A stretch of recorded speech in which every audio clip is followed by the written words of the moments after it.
Good morning. I am up on this icy roof working on one of 4 carrier rooftop units, and got a bunch of boxes up here. Gonna be replacing pretty much the whole heating side of the unit. Super slippery up here, I almost slipped. Which I did on this unit with our sticker right here last year. So hopefully everything goes smoothly. Hopefully all the parts are correct. They came from carrier. Right now it's running and heating. It was down a few weeks ago because the belt got too worn and loose, so the fan wasn't spinning fast enough, and it was overheating the heat exchanger. So I tightened the belt and got everything ordered to do the rebuild, because he has, like, he's a nice customer. He knows things break and things need to be fixed, and he knows it's like dangerous having a bad heat exchanger, so he's proactive about repairing them. He doesn't want to have heat down for the tenants, stuff like that. So I'm gonna get everything over here, get the unit opened up, and see how much I can afford.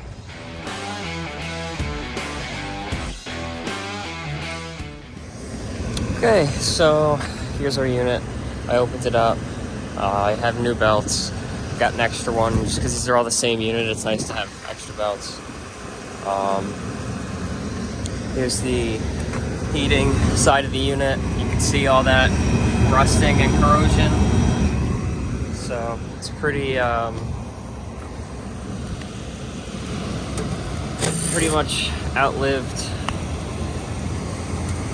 its useful life on those parts, because they're all rusting and about to fall apart. But I'm going to take the heat exchanger cover door off, and I'll show you what the heat exchanger looks like. Okay, here is our heat exchanger. Actually, let me just shut the unit off. It's loud. But you could see all those holes there. I don't know that any of them are fully... Yeah, that one definitely is. So it's not like it's the worst heat exchanger ever, but it's definitely on its way out. It definitely has holes in there. So hopefully our new heat exchanger matches.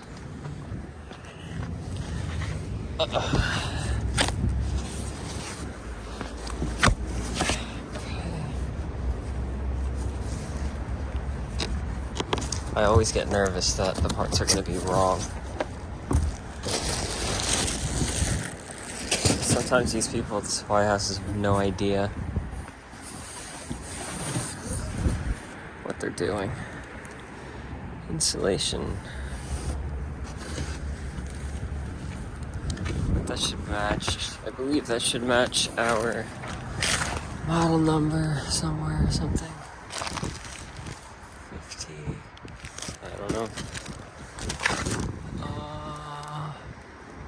We'll see what happens. The heat exchanger so far does look like it's the right one, but get out of here. Put it on top of this unit and just take a look at it.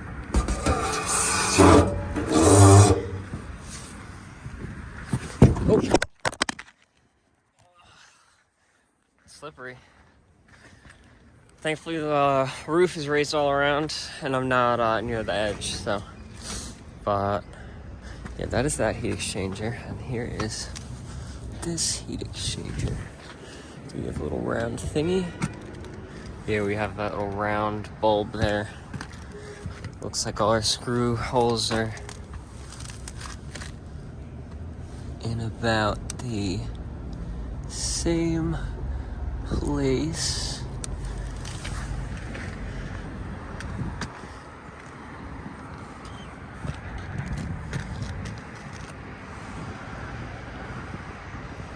So we will see what happens, but I think we'll be fine. Shut off our gas here.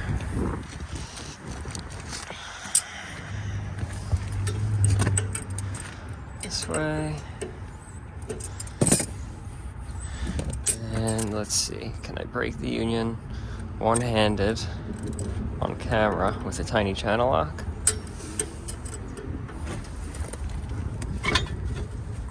Nope, it's just spinning the bottom. But I'll start just getting everything disconnected. Should be new inducer, new gas valve. The only thing I think they couldn't provide were the burners, but I should be able to clean those off with the wire wheel. That should be fine. And hopefully it all goes smoothly. Okay, so I just cleaned off all the burners with wire brush. Took the manifold out. Let's see our heat exchanger there. Let's see if I can turn the flash on. Okay, and look at that. And all this here, there is actually a hole right there. So that's the flue collector box. So that's where the flue gases come into. So pretty rough shape. But I'll start on doing all these screws. Hopefully I could just pull this heat exchanger right out without any issues. Okay, got everything loosened up. Just pulled this out of the way. And should pull out. Or not. Yeah, there we go.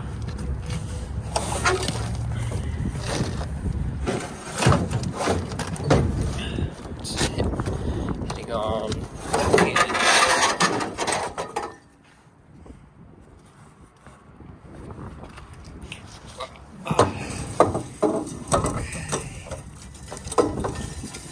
Not leave that on the coil.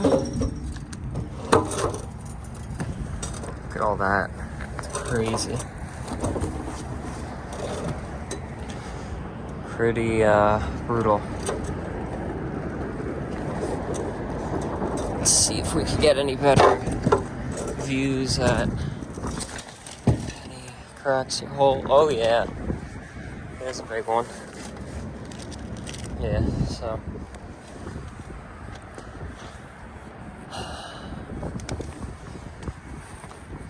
and we got our nice new one.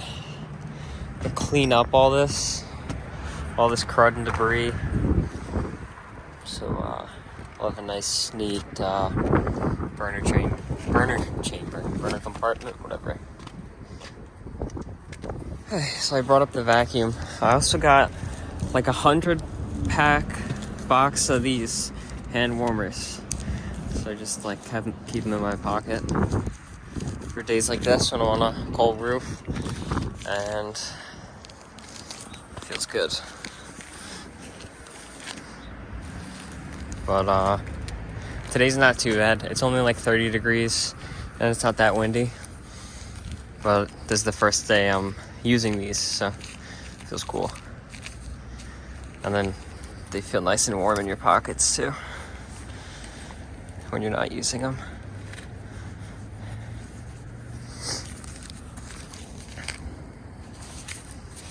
But I'll get this all vacuumed out and we should be good to go with everything. Should go fairly straightforward. I like to try to leave this all intact, that way it's easier for me to figure out how they all go. I know it's not rocket science, but sometimes it's a little confusing. I know it's a little confused with that unit. It's just a little bit different than like the other heat exchangers that we see, but it's pretty much straightforward. Okay, just going through all the boxes and everything. One thing that they didn't give, which is kind of a bummer, but I should be able to get something to make it work, is insulation to wrap around here. That way there's no positive pressure coming in from the lower or from the supply part of the unit. It'll just be metal on metal and tons of air will pass through. See, this one had it. So, should have foam tape that'll work. Probably have to cut it up a bunch, but it was nice though that they gave a whole bag of just extra gaskets because the inducer came with a broken gasket. I didn't want to put that in like that. I'm sure it would have been fine, but I'm trying to keep everything clean, keeping garbage in this box. Metal I'm keeping separate. So we'll get a metal guy. We'll pick that up from the shop. But I'm gonna go down and see if I have some foam tape. It's satisfying seeing all the ice cracking. Doesn't crack here. There we go.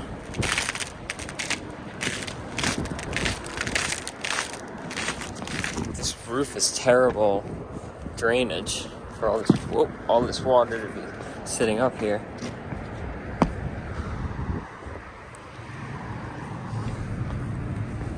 Okay, I got a roll of insulation tape that I keep in the truck, so put insulation on.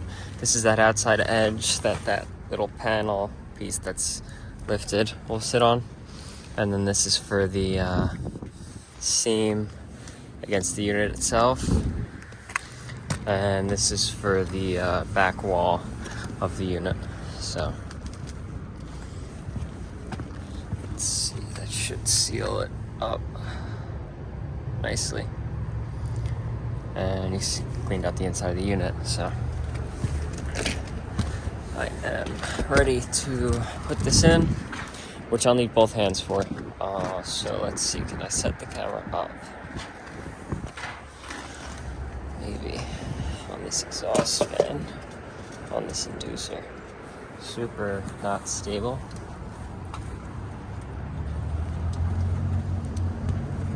That works. Hopefully the wind doesn't spin it around.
Nice. So, got it seated in there. Screw it in up nice and tight against the unit. Got our little bracket there, back on. Nice new heat exchanger. Exciting. I can't wait to turn it on and then get this panel open and just blow the hot air out and burn off all the oils and whatever that's on the unit. Whenever we do a heat, or whenever I do a heat exchanger, and anybody does, you're supposed to take off this panel so that the air will blow out that way, and cover this panel so that it doesn't blow air inside, or it'll start setting off the smoke alarms and make the building smell bad and stuff. So run it for a while going that way, but I'll get all this screwed in, get our gas manifold set up with our new gas valve that's in there, new limit switches, new 4 microfarad capacitor. I think I'm going to change this, I'm going to change probably this 15 microfarad capacitor. And then I put our new belt on. It's a little bit tight though, so I'm going to have to take some tension off. And we should be good to go. Okay, so I just put the manifold together.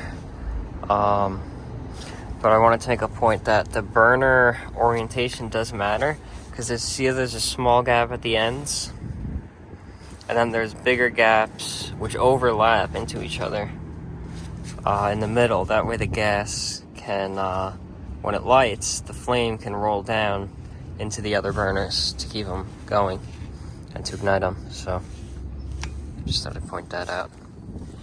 And for our igniter and flame sensor, that matters too. Kind of just use common sense. The gas is going to come in and hit this burner first, so that's where you want the spark to be. And this is the last burner, so it's going to have the, it's going to be the less to ignite, and that's where you got your flame sensor to make sure that they're all burning when the gas valve opens. So get this mounted in place. Actually, I'll connect the wires up before I get it mounted in place. Okay, the old igniter actually had a hookup for ground, so the new one doesn't. So I just grounded the to a screw terminal, and then this connector will also get grounded to that screw on the burner, so it'll have ground. But it's odd that this one came with one. Well, I guess because it's plastic, so it can't ground, but I put the wire there just because anyway. Okay, so our inducer is wired up. Our inducer capacitor is replaced. Our temperature switch up there is replaced. Gas valves replaced. Everything's wired in. Inducer, our burners are in. Our igniter's in. Our flame sensor's in. Our plenum limit switch is in. Our new belt is in. 15 microfarad capacitor is in.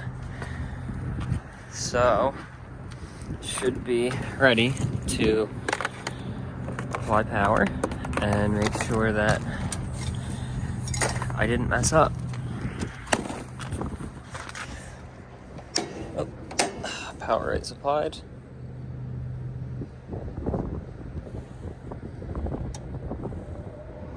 Our inducer just came on.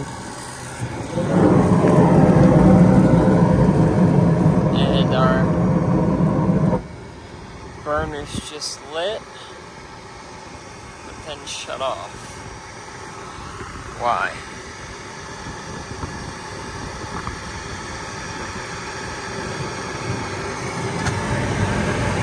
Flame sense wire comes in.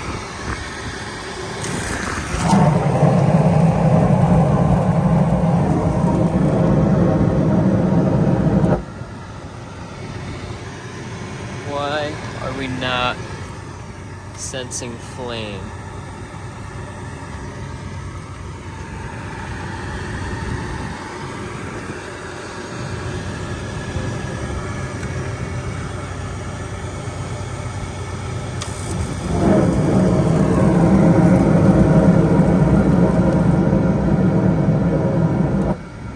Huh.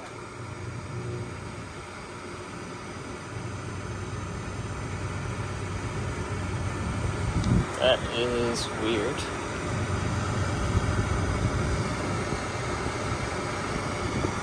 So I have to double check everything. That was a super simple fix.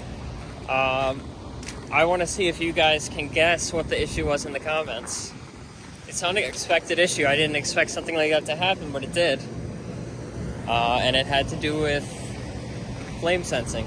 So I'm curious if anyone can figure out what that problem was. but running, heating. I do want to check the amps on all the motors, but my meter's in my bag downstairs, so I have to go, or in the truck downstairs, so I'm gonna have to go grab it. But everything seems to be okay so far. Blowing out somewhat warmish air. I mean, it's just sucking in cold air from outside. Just wanna feel the motor. Make sure our motor is doing okay.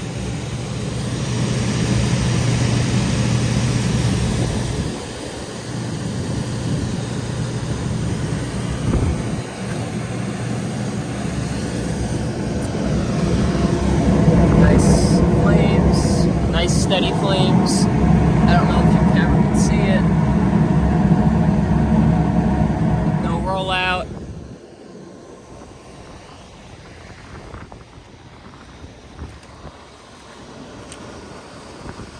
No condensate trap.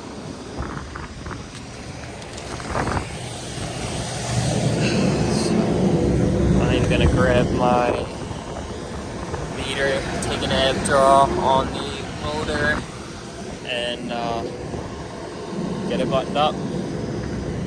Okay, so I finished everything up. I went inside, changed my hat back too, but I went inside, made sure everything was working. No odd smells or anything. I mean, a little bit, but it's not like smoking out the place. I buttoned up the unit. I used all new screws. I always like to use new screws because I can't stand seeing rusty screws, or when people just slip the screw into the hole and the hole is stripped, so the screw's not actually grabbing anything. But now I am going to head down, get rid of all the garbage already, and see how I'm going to get collect for payment. Okay, so I finished up with that. It is 11:45. I have nothing else on my schedule for today, so I'm going to go to the office and clean out my truck. But hopefully you enjoyed watching the video. Like the video if you liked it, comment any advice or criticisms or feedback, and subscribe. Thanks for